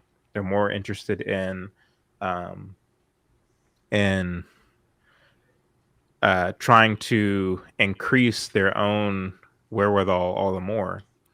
And they're willing to use and influence the messaging of certain hip hop artists in order to get whatever it is that they desire. I mean, when you look at, for example, the Democrat Party, the DNC, and you look at their advertising, which was very interesting over the past 4 years, both in 2020 election as well as in this more recent midterm election, you see ads like no voting, no vucking, VUCKING. When you look at a lot of these ads that they were putting out, what are they appealing to? What part of humanity are they appealing to? They're appealing to the degenerate, the lazy, the people who don't really want to put in the work to get out what they feel they deserve in life. That's the kind of people that the DNC appeals to, and that's very difficult for conservatives to compete with regard to earning votes and what have you. And so all that to say, it's unfortunate, and what it does, like as far as those of us who have children who are conservatives or who are Christian, it puts us in a situation where our job becomes all the more important, that we're not completely surrendering our children to the culture, to this kind of vicious culture that seeks to take ownership of them, control them, manipulate them, into pushing their own sinister goals. Whether it goes back to what we're talking about at the beginning of this show, with the World Economic Forum and these global elitists and the so-called values that they're trying to instill amongst our youth, or whether it goes to the current hip hop industry and the kind of degenerate messaging they're communicating to our youth, whether it comes to the public schools that are trying to turn our children into statists. I don't know where my vocabulary is tonight, but at every turn, in every facet, in every institution, whether the person at the head of said institution is an ethnically Jewish atheist, just kind of nihilist, or whether they are a so-called Christian who says that they're Christian nominally but don't really practice Christianity in their actual life, whoever the case may be, Jesus said that my sheep know my voice and they listen to me. So I don't care so much what a person says as much as what they're doing, and what these people are doing in these corporations, what these people are doing in the media, in Hollywood, and these kind of global forums, is they are eroding decency, or what we traditionally think of in terms of decency. They are eroding what here in the United States, what our republic, our constitutional republic, is supposed to represent. They're eroding this kind of peer-to-peer sense of humanity and brotherhood that we have had and that we're supposed to have. They're trying to turn us against each other on the basis of skin color, on the basis of sexual preference, on the basis of age, on the basis of a whole slew of other things. Because to the extent that we're at each other's throat, to the extent that we feel that, oh, you're just a dumb brainwashed person and you don't know any better, and whatever, to the extent that we're constantly at each other's throat, it's to that extent that we will help to usher in the what seems to be inevitable, namely a kind of globalist utopia, at least utopia as far as the power elites want, where we're all slaves, where we're all doing what they say, where we're all eating what they say we should eat, where we're all driving what they say we should drive, where we're all living in the kind of housing they say we should live in, from each according to their ability, to each according to their need. That's their desire, and I'm afraid that we're well on our way to getting there. So. Right. The reason I bring it up is because, in this society, and his name is Chad O. Jackson. You could look him up anywhere for those asking. Everything is about race now. I mean, sometimes you can't get into school because of race. You can get into school because of race. You can't get hired because of race. This shows up, like, everything is about race. But then if you talk about it in a way that they don't want, they'll say you're racist, where it's like, we don't live in the world where nobody says anything. Like, everything, every commercial, every sports league, it's jammed down our throats, even if you watch the NFL. So I find it funny where it's like, okay, everything's about race. It does matter. And then you talk about it in a way they don't want.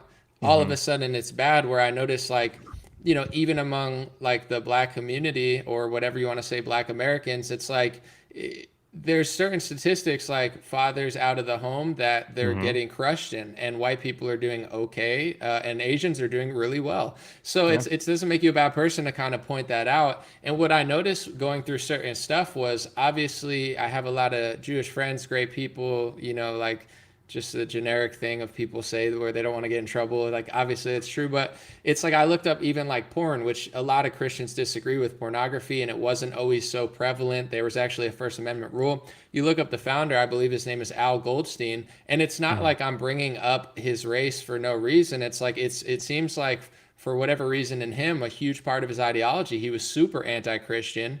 And super, like, I'm a Jew, not I'm white, like, I'm different than you, and I'm doing this to defile you. Like, that was, like, in his own words, basically, like, it was an anti-Christian move. You listen to the guy, Eric Mann, it's like, he clearly sees himself as a separate race, and he sees everyone else as a goyim. And then you look at certain people, like, I start to see all these sort of patterns where it's not to blame everybody. I know I have thousands, if not millions, of Jews on my side, and people always bring up that Jesus was a Jew, and it's like, yeah, and George Washington was British, but it was being American that defined George Washington. He wasn't just a normal Brit; he became an American. And Jesus was a Jew, but becoming Christian and being in some ways the father of that, or whatever, however you want to say it, defined him. So he was trying to get that message to not just non-Jews, but Jews as well. That's what he was trying to do, not say, well, I'm this and I don't need to do it. It's like, no, he was trying to get that message to them. So anybody that rejects that message, is someone that he's obviously trying to convert. And I just bring that sort of thing up because I find that while all of this, like in many ways, like rhetoric, I would say like anti-white, anti-Christian, anti-conservative, pretty much like you see the trends. But then you can't mention black in any sort of way. Like you can't mention the fathers out of the homes or certain crime statistics in certain areas.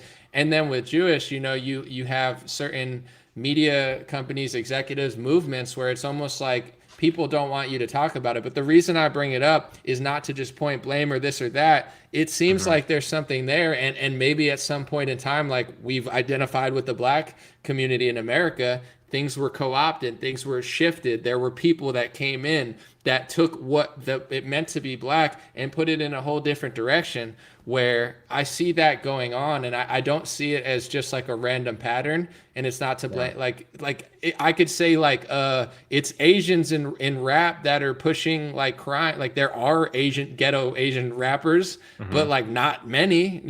So it's like it's a tough thing to talk about. But I kind of noticed the pattern there, and I do feel like historically, a lot of Jewish Americans, not all, obviously there's a lot of great ones, were like anti-Christ, anti-Christian, and like completely always trying to kind of break that system for whatever reason. No, yeah. I mean, I agree 100%. And the thing is like when I look at what they're doing in the entertainment industry, when I look at the ad industry, the advertisement industry, when I look at education, when I look at all of these different things, I think it all goes back to, once again, this kind of globalist agenda. I don't think it's disconnected. I don't think that there is a kind of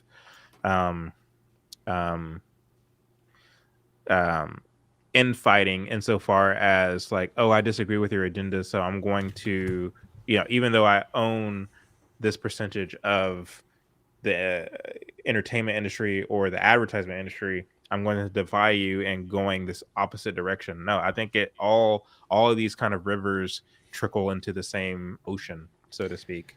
And when you look at people like George Soros, I mean, the man is heavily funding state and local elections, people who are sympathetic to his worldview, to his so-called values or lack thereof. But he's also funding things that have nothing to do with elections.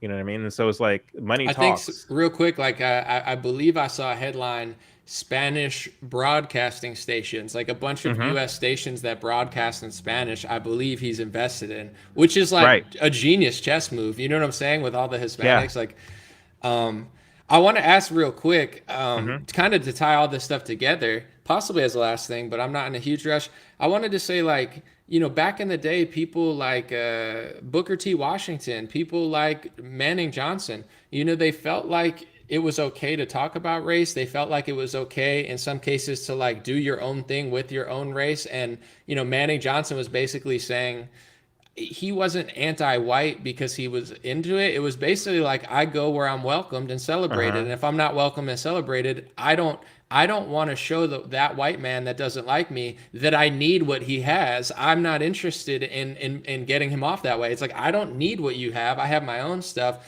So that's my question with everything we said, black, white, Jewish, all this sort of stuff. Like, at what point, do you think now America's so multicultural, et cetera? Like, at what point, like, some people on the right will say race doesn't matter. It doesn't matter at all. Demographics don't matter. Like, all I see is red, white, and blue. And then you obviously have the left that's like very race-based, and you have some people on the right that are super race-based. Where do you stand with all of that? Because obviously I know you as a person, like, I know that you judge each individual by content of character, but you're also willing to dive into tough topics like that. You're not offended. So, like, should everybody just completely ignore race and just say, like, everything's the same? Or is there some sort of balance where people have the right do that, or a certain way would be effective in your opinion? No, I mean, it's obviously the latter, to the options that you just gave. What you're referring to when you mention Manning Johnson, that's called being a grown ass man. You know what I mean? The thing is like people, like there's going to be people who don't like you because of what you believe, because of the color of your skin, because of the fact that you have a penis between your legs, because of, you know, a whole slew of things. And that's just kind of the way of the world.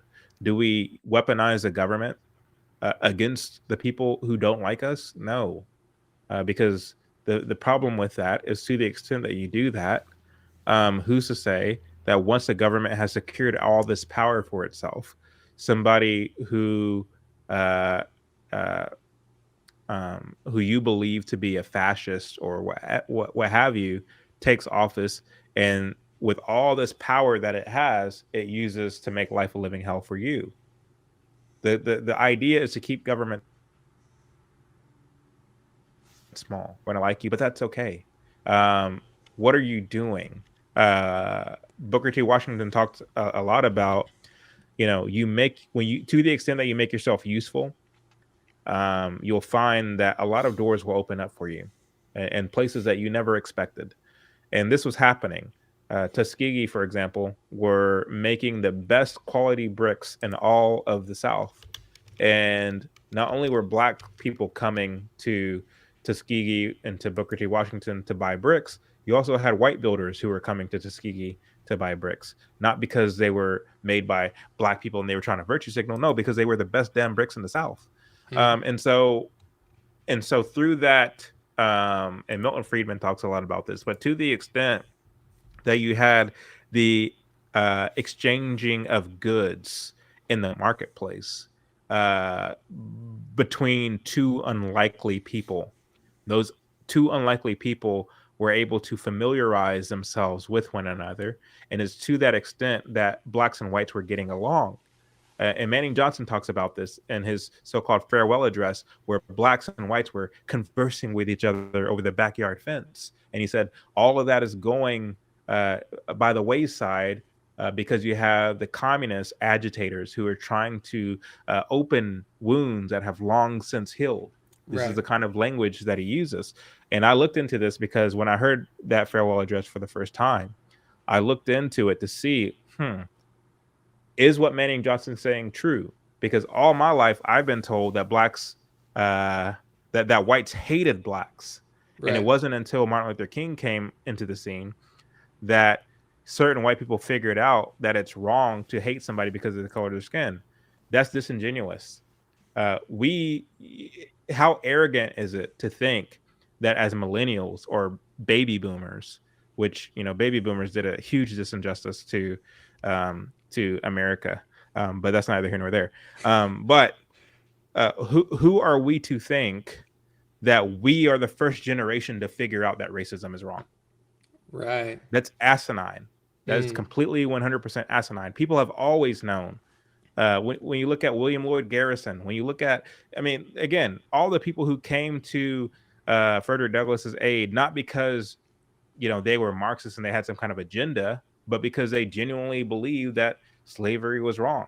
People have always known that it's wrong to treat somebody in an inhumane way. Right. And so we weren't the first ones to figure this out. This is, Right. you know, people have always known this. And so, again, you know, I forget the question that you asked, but no, that's good, dude. Keep riffing, dude. I think that's a profound point, man. It's just like thinking that we're so smart, we're so much better. And then you read these books from hundreds of years ago and you're like, these people had it all. Like even some of the founding fathers were against slavery and had a roadmap to get rid of it. And they had a roadmap for corrupt politicians gaming the system. Like you really read some of these people and it's like, I'm supposed to believe that, no offense to people who are going to get mad at this, Donald Trump or Joe Biden was smarter than George Washington because they're less racist. You know what I'm saying? Like, or, Donna Brazile and, Dan Crenshaw are way better than Thomas Jefferson because they know slavery is bad, but they didn't. Like, it's something, there's a key missing. And I think you're really riffing. So I guess just to kind of ask, some people on the right would say demographics are destiny. Some people like that you should really pay attention to who's coming in and out of your country and just in general. Others on the right would say, I bleed red, white, and blue. I don't see skin color. It doesn't matter. Many on the left, or almost all on the left, I think they all see skin color, and it's almost offensive if you don't see skin color on the left. So I guess as someone in America, where do you stand on that? Where I think what you were saying was true, that obviously everybody wasn't racist. The races were coming together naturally, I believe, because of transportation, flights, like things were getting easier to go other places. And I think naturally people were coming together on their own terms before the MLK situation. But I guess my question is like, as somebody that obviously judges each individual as a content of character, like, what do you think about, I guess, like the taboo, like demographics question of like, does it matter or does it completely not matter? It doesn't matter at all. No, it doesn't matter. I mean, the thing is like, even though the spirit under which Martin Luther King delivered the I have a dream speech was disingenuous, that doesn't make what he said any less true. That people should be judged by the content of their character, not by the color of their skin. And they were being judged by the content of their character and not by the color of their skin. Like, it wasn't as if he figured it out and was this huge, original idea of his, like, that was already happening. And so for me, it's like, to the extent that you have individuals who hate Black people and think we're all, just an inch removed from apes or what have you, I don't lose sleep over those people. I generally don't, because the thing is like, I'm going to be good regardless. And not you, but the proverbial you're going to be good regardless, so long as you resolve to be a decent human being. Because what you'll find when you resolve to be decent is that a lot of doors, much the same as what Booker T. Washington spoke about, a lot of doors will open up for you because people will recognize you because of your decency, because you walk with such an upright character, because you're such an easygoing dude or gal. If you focus entirely on race, entirely on intersectionality, and you make everything about that, people aren't going to want to have anything to do with you. Like, they're going to think that you are a burden, and people are going to think that you are a nuisance, and they're going to try to distance themselves from you as much as possible. And what's genius about this whole race grievance politics is it's a gift that keeps on giving. Because, I mean, if you're a business owner and you are hiring people, and somebody who is Black applies for a position at your company, and you check their social media to see what kind of person they are, and you see Black Lives Matter, pro-Black, Black this, Black that, everything's Black, Blackity, Black, Black, Black, you're going to probably be a little reluctant to hire such a person. Because what if in your business of predominantly white folks, this person feels that they were discriminated against even though they weren't? Well, now you have a lawsuit on your hands potentially. And so you're faced with the question of, well, man, I want to hire this person because they have the credentials, but because they're so woke, do I want to face the threat of a potential lawsuit? And so again, these are the kind of real things that people think about. And so that's what I mean when I say it's a gift that keeps on giving, because it creates, like, the left thrives with chaos. They love chaos. They get off on it. Right. And they strategically push these policies that put businesses in an impossible situation, because you're now in a situation where you have to hire people based on a kind of quota, a kind of race-based quota. And then you have to hire the HR department that focuses on equity and inclusion to see to it that you're treating everybody, so-called right. And with that comes a whole slew of other policies, once again, that is part and parcel to this quest toward globalism and collectivism. All of this is connected. And so for me, it's like, I really wish people would grow up. People, some people don't like you. Okay, big deal. So what?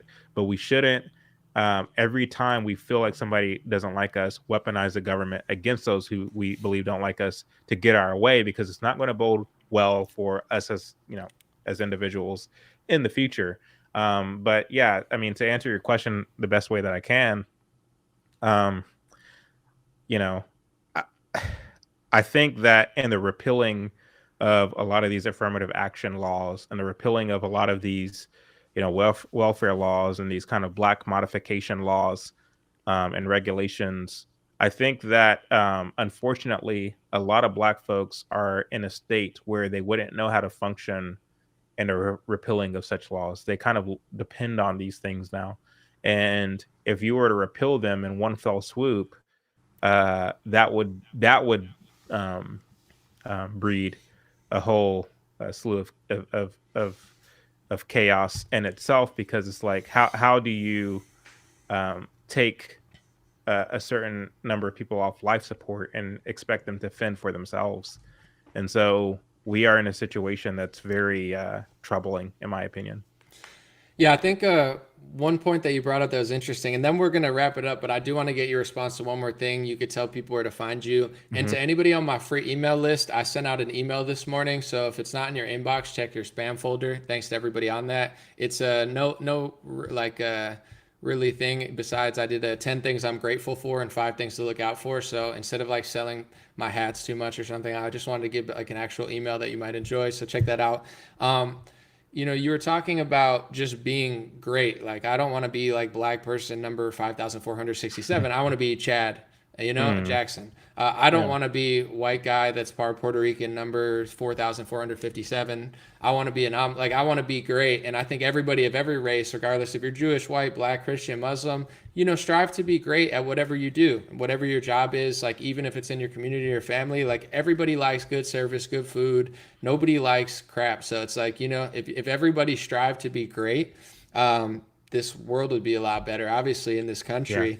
And I guess my thing is this, and I'm kind of like, I see both sides of the argument, and that's why I talk about it a lot. I think it's pretty taboo. On one hand, I judge individuals by who they are, and I notice that there's great people of all kinds, right? That's obvious. I think most people would agree. Some maybe not, but hopefully most would agree of that. And it's like, in one side of my brain, it's like, yeah, it doesn't matter because you just judge people by who they are. On another side of my brain, it's like there's the reality of, demographics will, in some cases, like, obviously people can change. The black American culture could go from this to this. White people could go from this to this. Like, everything is bound to change. So nothing's going to stay stagnant.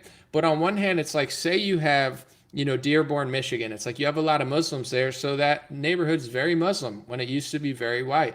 If you brought a bunch of Christians into a country that had abortion at like up to like this disgusting country, but anyway, it's like, and then you get a bunch of Christians that like immigrate there, and now all of a sudden abortion's illegal. Like, it's not random. It's not like it just randomly happened because everybody's the same. It's like, no, Christians came there and did that culturally, or people from Somalia moved to that area, and now it's shifting. So it's like, on one side of my hand, it's like, obviously I think that you have to judge people by the content of their character. But I also see that the Democrats know damn well that demographics and demographic statistics and patterns do matter. So they're kind of trying to put their foot on the scales to take over power, because I think they figured out which religion won't vote for them, which race won't vote for them. On average, obviously there's anomalies and, people that don't fit the mold, but it's almost like they have it down to a science of like who will racially, religiously, et cetera, vote for them and support them and fall for their tricks, and who won't.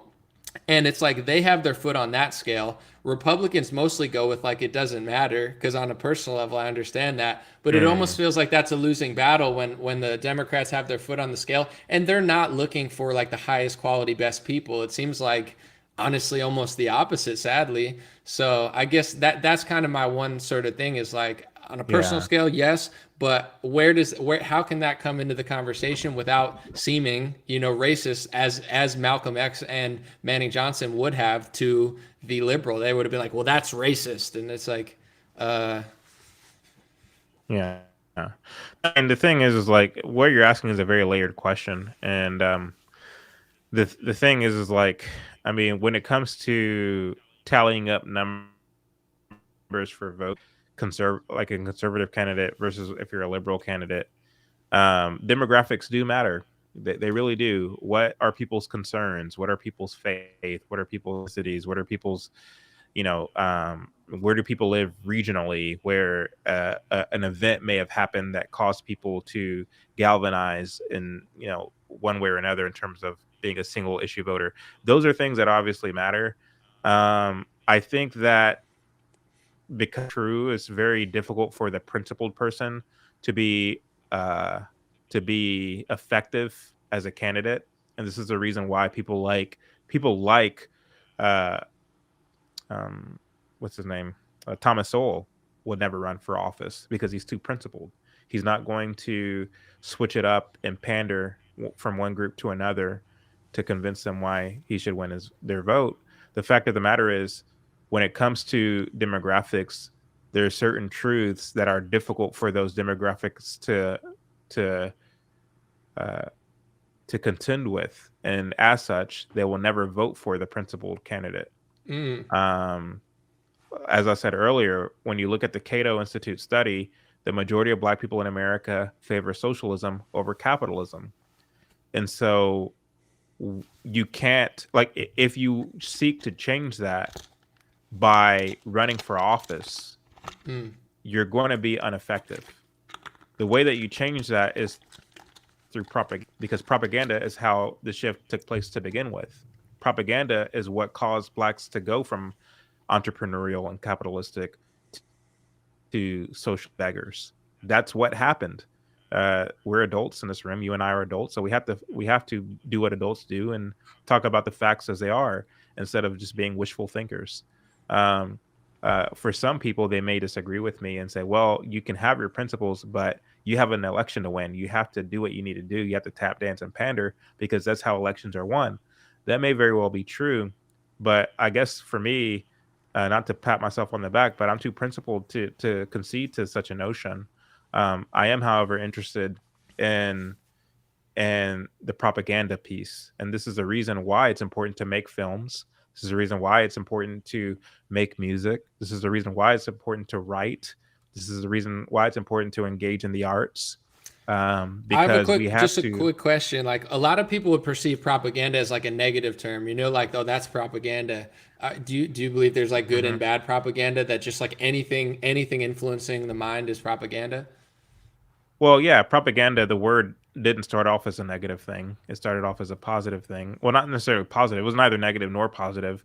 It was just a way of explaining a way, like, this is like, you have to propagandize or proselytize your ideas through various facets to make it palatable enough for people to understand. As you got into kind of the post, after Karl Marx and Friedrich Engels wrote the Communist Manifesto, as you get into the era afterwards, you saw a lot of propaganda being used in Soviet Union, Russia, and in China and in Cuba, where they were using the arts to further their message of communism. And I think it's then when it became a negative term. I got you. So you're saying, because if you look it up now, if you look it up now, it says like usually misleading or biased, but it basically like pushing. So I guess you're saying that it used to be kind of a neutral term, or just like what it meant it used to be neutral, to shift public opinion. All right. Where can people find you, Chad? I want to keep this under 2 hours just so more people will see it. I'll have you on again. We're actually working on some stuff. So where can people find you? Thanks so much for coming. And everybody knows why I brought him on today. I knew he'd have a lot of stuff to share. Yeah. Sorry for the long-windedness. You can find me at Chad O. Jackson, at Chad O. Jackson on IG, YouTube, and Instagram. So yeah, at Chad O. Jackson, all one word. All right, thanks for joining. Thanks, guys. Leave some comments. I'm gonna put Chad's stuff in the Facebook and YouTube info as soon as I'm done with this, and just give me like 30 minutes. And my email list, guys, everybody that's on it, we have quite a few people. Check your spam folder. Once you move it into inbox, it never goes there again. And I know I've been pretty lazy with it over the last 2 years. I definitely don't spam. So thanks for staying on it. And I did 10 things I'm grateful for and 5 things to look out for this year as far as my work. And I think the 10 things that I'm grateful for are nice. And also, it's just maybe get some inspiration from it, because a lot of times just going through day-to-day stuff, it's easy to forget what blessings we have, etc. So check that out. Follow Chad, and he'll definitely be back on the show again.